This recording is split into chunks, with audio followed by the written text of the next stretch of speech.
Salam sejahtera saudara-saudara, kembali lagi bersama saya Alfian Dito Iliandiki di dalam program Renungan Harian pada hari ini, di mana ayat pada hari ini diambil dari Lukas 5 ayat 27 sampai 32 yang berbunyi demikian.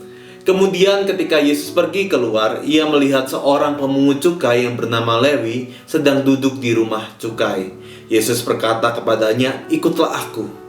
Maka berdirilah Lewi dan meninggalkan segala sesuatu lalu mengikut dia. Dan Lewi mengadakan suatu perjamuan besar untuk dia di rumahnya, dan sejumlah besar pemungut cukai dan orang-orang lain turut makan bersama-sama dengan dia. Orang-orang Farisi dan ahli-ahli Taurat bersungut-sungut kepada murid-murid Yesus. Katanya, "Mengapa kamu makan dan minum bersama-sama dengan pemungut cukai dan orang berdosa?" Lalu jawab Yesus kepada mereka, katanya, "Bukan orang sehat yang memerlukan tabib, tetapi orang sakit. Aku datang bukan untuk memanggil orang benar, tetapi orang berdosa, supaya mereka bertobat." Saudara-saudara, tema yang saya berikan pada hari ini adalah menjadi garam di air tawar. Mungkin saudara-saudara pernah mendengar sebuah pepatah seperti demikian, "Jangan jadi garam di tengah lautan." Atau pepatah yang lainnya, "Jangan menjadi terang di siang hari." Ungkapan ini seringkali menjadi sindiran ataupun kritikan tentang bagaimana seseorang atau komunitas hanya mau menjadi baik di tengah lingkungan atau di tengah orang-orang yang baik. Permasalahannya adalah menjadi orang baik di tengah komunitas yang baik merupakan hal yang biasa saja dan sudah sewajarnya demikian. Kebiasaan dan lingkungan yang baik tentu mempengaruhi karakter seseorang. Jadi gak heran ketika orang berada di dalam lingkungan yang baik, ia menjadi baik. Sikap dan tindakan kita di dalam kehidupan sehari-hari otomatis menjadi baik kalau kita berada di dalam lingkungan yang mendukung.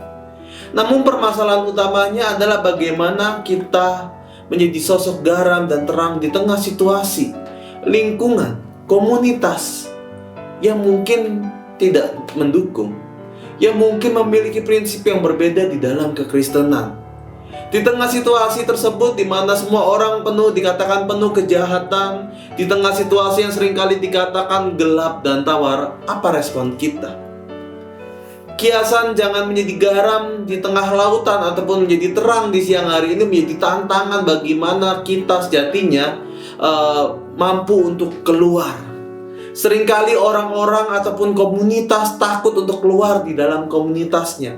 Ia hanya peduli terhadap orang-orang yang ada di dalam satu lingkup komunitas, bahkan enggan atau takut untuk menjadi terang di luar komunitas yang menjadi agar bisa menjadi terang di tengah gelap. Alasannya apa? Kalau saya pergi ke tempat yang gelap, nanti saya ikutan gelap.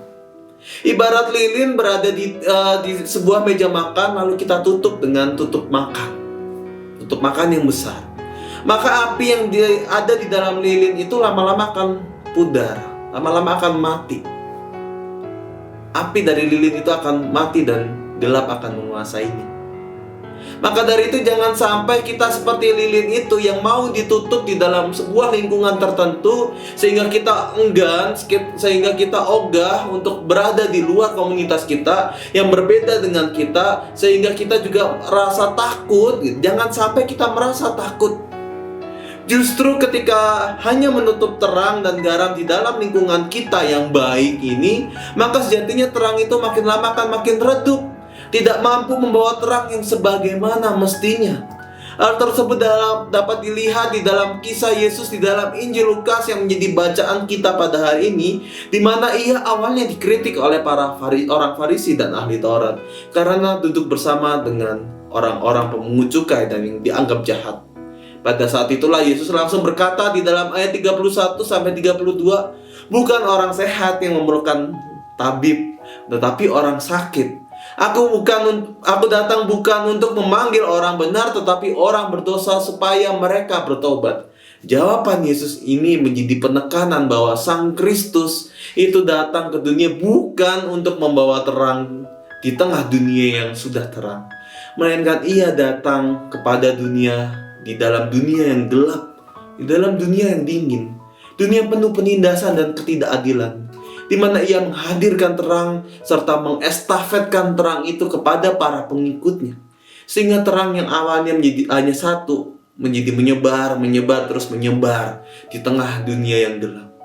Demikian juga ketika kita seperti memasak sup, garam yang kita gunakan hanya sedikit, tapi garam itu menyebar, hancur dan larut di dalam setiap komponen sup kita, sehingga kita merasakan bahwa sup yang kita rasakan mengandung garam. Pertanyaannya adalah bagaimana dengan kita? Siapakah kita mampu untuk meneladani Kristus dalam misinya membawa terang di tengah dunia yang gelap? Ataukah mungkin sampai saat ini kita terlalu nyaman dengan situasi yang sudah terang ini? Tuhan memanggil kita untuk keluar menyatakan kasih Allah di dalam kehidupan kita sehari-hari. Terang itu menghadirkan sukacita. Terang itu membawa perdamaian. Terang itu membawa pengampunan. Serta kedamaian itu ada di mana terang itu berada. Pertanyaannya adalah, maukah kita menjadi pembawa terang itu di tengah dunia yang gelap? Maukah kita untuk menjadi garam yang membawa agen-agen perubahan bagi sekitar kita, sehingga lingkungan kita menjadi lingkungan yang berdampak untuk kemuliaan Allah. Tuhan Yesus memberkati kita semua. Amin.